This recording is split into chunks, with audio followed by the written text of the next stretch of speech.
Cole, you mentioned that balloon that flew over our country. First of all, they tried to pretend like our government didn't know what it was. They weren't going to say anything to us. Then they were caught. We found out it was, in fact, not only was a balloon, it was a balloon from China, and they tried to convince us. I remember, was it John Kirby telling us that it was just some sort of other balloon? It wasn't a surveillance balloon. And then they had to do a 180 on that because it turned out it was, in fact, a spy balloon. Absolutely. I mean, back in February, John Kirby, the White House National Security spokesperson, told American people that there's no such a thing called the CCP spy balloon. He said that was the weather balloon for a commercial purpose. And remember, he said it on February 15th, and the first CCP balloon was spotted on January 28th, and she was lying through his teeth.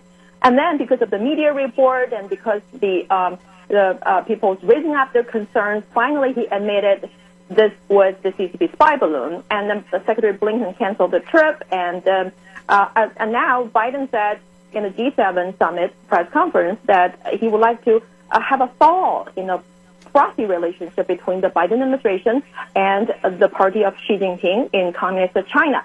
So that's why when the CCP Cuba-based spying operations were reported by all the news media outlets, John Kirby and even Pentagon spokesperson Patrick Ryder denied it, that they were not aware of the existence. And then, thankfully, all the media continues to report, and we continue to discuss about this.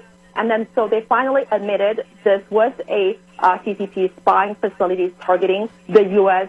Military. So, I mean, how can American people place their trust and confidence in this administration when they just cannot tell American people the simple truth? And what they're trying to cover up? Well, they're trying to appease Xi Jinping. And that's why they announced the denial to Moscow's bail request on the same day when Blinken's visit was announced by both the State Department and the CCP's Foreign Ministry.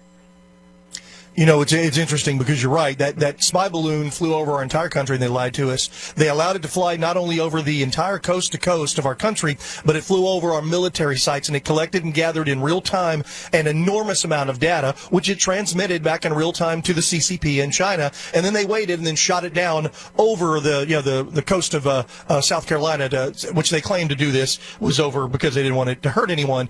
But what it did is I think it showed a huge compromise, as you just pointed out, where we cannot trust this administration regarding China because they told us 5 different stories regarding this balloon alone. They've told us many, many other things, and it turns out none of it was true. In fact, it was a surveillance balloon from the CCP.